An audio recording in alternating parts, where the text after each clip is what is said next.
Imagine you're an archaeologist and you're holding a small clay jar about the size of your fist.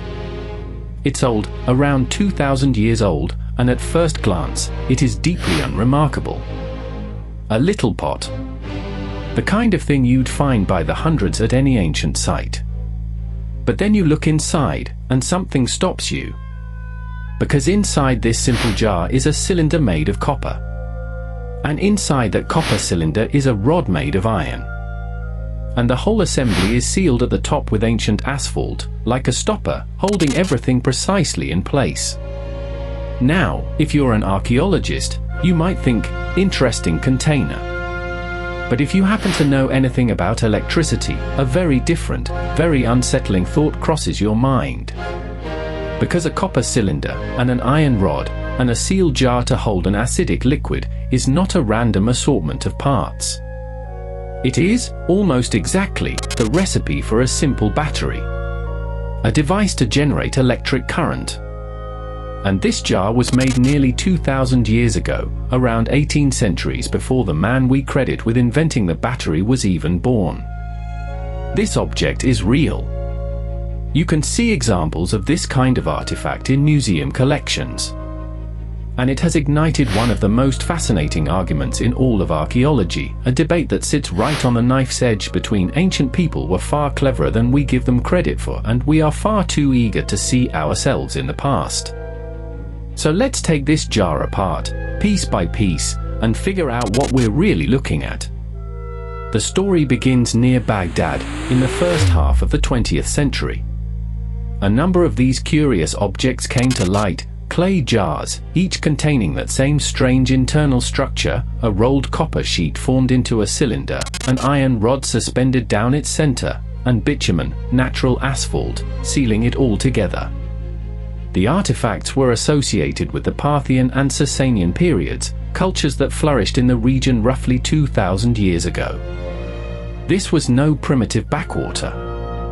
These were sophisticated societies, sitting astride the great trade routes between East and West, with skilled metalworkers, fine craftsmanship, and access to materials from across the known world. Whoever made these jars had the knowledge and the tools to work copper and iron with precision, which only sharpens the puzzle. This wasn't someone stumbling around with mud. It was a deliberate product of a capable, advanced culture. So right away, we have the first remarkable fact, and it's not in dispute. This is a genuinely ancient object, carefully manufactured, combining copper, iron, and asphalt in a very deliberate arrangement. This was not an accident. Someone, 2 millennia ago, went to the trouble of rolling copper into a tube, fitting an iron rod inside it, and sealing the whole thing shut. The question that has haunted this object ever since is beautifully simple: why? What was it for? What could possibly require that specific, deliberate combination of 2 different metals sealed inside a jar? And it was a museum director, studying these objects in the 20th century, who first proposed the answer that would make them world famous, an answer that sounded like science fiction. He suggested that this was a galvanic cell. A battery. And the truly maddening part is that, on a purely technical level, he had a point. Here is the detail that elevates this from a curiosity to a genuine mystery: the design genuinely works. This is not wishful thinking. To make the simplest kind of battery, what's called a galvanic cell, you need just 3 things.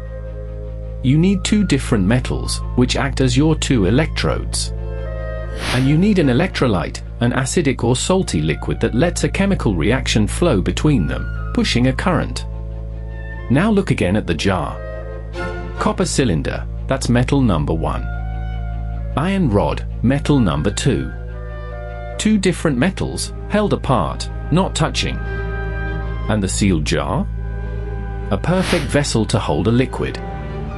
Fill that jar with something acidic that would have been common 2,000 years ago, vinegar, or wine, or a sour fruit juice, and you have assembled, whether by genius or by accident, the exact structure of a battery. And people have tested this. Modern experimenters have built replicas of the Baghdad jar, filled them with acidic liquids like grape juice or vinegar, and measured the result. and the replicas produce a real, measurable electric voltage, small, typically around half a volt to a volt or so, but unmistakably there. A faint but genuine trickle of electricity generated by a device built to a 2,000-year-old design. To be clear about the scale, half a volt is not much. It won't light a modern bulb or shock you. But it is real, steady, and measurable, the same basic phenomenon that powers the device you're watching this on, just in its very faintest form. And crucially, if you connect several of these jars together in a chain, the way you'd stack batteries in a flashlight, the voltage adds up. Suddenly a handful of clay pots could, in principle, deliver a current strong enough to actually do something. On paper, at least, the ancient jar is not a dead end. It's a starting point. Let that settle for a moment. Whatever the ancient makers intended, the object they created is, in cold physical fact, capable of generating electricity. The recipe is right. The chemistry is real. So the question is no longer, could it make electricity? It could. The question is the far harder one, did anyone ever mean for it to? And this is where a good story runs headfirst into good science, because the moment you look closely, the ancient battery idea starts to wobble hard. Let's be honest about the problems, because they are serious. First, and most damning, if these were batteries, where is the rest of the electrical world that should surround them? A battery is useless on its own. To do anything with it, you need wires, conductors, something to connect it to and power. And we have found nothing of the sort. No ancient wires. No connectors. No devices that appear designed to be run on electricity. No texts describing electrical experiments, no drawings, no workshop full of related equipment. We have the alleged power source, and absolutely nothing for it to power, which is a bit like finding a single spark plug and concluding the ancient world had cars. Second, the voltage is tiny. Even at its best, a single one of these produces a fraction of a volt. To do anything meaningful, you'd need many of them wired together, and again, no evidence of that exists. And third, and perhaps most importantly, there is a far more mundane explanation that fits the archaeology much better. Objects with this exact structure, a metal cylinder sealed inside a jar, are strongly associated with a completely non-electrical purpose, storing sacred scrolls. The idea is that a rolled-up piece of papyrus or parchment was placed inside the copper cylinder for protection, and over 2,000 years, the organic material simply rotted away to nothing, leaving behind only the metal container that once held it. In that reading, the iron rod and copper tube aren't electrodes at all. They're just the packaging for a document that no longer exists. It's not as exciting as a battery. But it fits the evidence, and it requires us to invent nothing.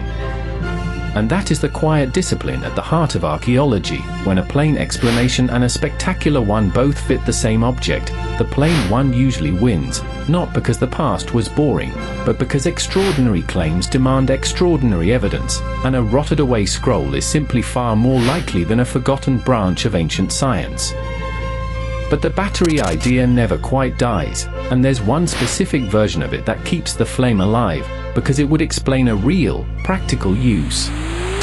The theory goes like this: what if these weak batteries were used for electroplating? Electroplating is the process of using a small electric current to deposit a thin layer of one metal, say, gold, onto the surface of another, cheaper metal, like silver or bronze. It's how you make something look solid gold using only a whisper of the real thing. And here's what makes it tempting: the ancient world absolutely did produce beautifully gilded objects, items with gold layers so thin and even that some people have wondered how they were achieved without modern methods. So the seductive chain of reasoning is, weak battery, plus a known desire to gild objects, equals maybe, just maybe, ancient electroplating. It's a wonderful idea. But once again, honesty demands the cold water. There is no direct evidence that these jars were ever used this way. The gilding techniques of the ancient world can be explained by well-documented methods that require no electricity at all, like fire gilding using mercury, which was genuinely used and produces exactly these results. In fire gilding, you dissolve gold in mercury to make a paste, spread it over the object, and then heat it. The mercury boils away and leaves a perfect, even skin of gold bonded to the surface. It's dangerous, it's toxic, and it's completely non-electrical, and it was demonstrably in use in the ancient world. So the very impossibly perfect gilding that the electroplating theory tries to explain already has a well-documented, electricity-free answer. To accept the electroplating theory, you have to assume a lost technology for which we have found no tools, no texts, and no clear-plated artifacts that couldn't be made another way. It's possible. But possible is doing an enormous amount of work in that sentence. So, what was the Baghdad Battery? The most honest answer is the one that satisfies no one completely. We don't know for certain, but the ordinary explanation is probably the right one. The weight of the evidence, the missing wires, the tiny voltage, the strong resemblance to known scroll containers leans heavily toward this being a storage vessel, not a power source. And yet, we genuinely cannot rule out, with total certainty, that some ancient person, fiddling with metals and sour wine, noticed a strange tingle and a faint effect they didn't understand. That possibility, however small, is what keeps the mystery alive. But I think the deepest lesson of this little jar isn't about batteries at all. It's about us, about a very human trap called projection. When we look at the past, we cannot help but see it through the lens of our own world. We invented the battery, so when we find an ancient object shaped like a battery, our minds leap instantly to ancient battery, because that's the story we already know how to tell. The copper and iron practically beg us to complete the picture with our own inventions. And that instinct is exactly what a careful thinker has to resist. Because the far more likely truth is quieter and, in its own way, just as interesting, that ancient people were brilliant, resourceful, and endlessly practical, solving their real problems, like protecting a sacred scroll, with real ingenuity, and that we do them a strange disservice when we can only appreciate their cleverness by pretending they secretly had ours. The Baghdad Battery is a mirror. It shows us less about what the ancients could do, and more about how desperately we want them to have done what we did. And that, when you think about it, is a mystery about the human mind far stranger than any jar. So I'll leave you with this. When you look at a 2,000-year-old object and see a battery, are you discovering what they built, or just recognizing yourself? Tell me what you think in the comments. I read every single one.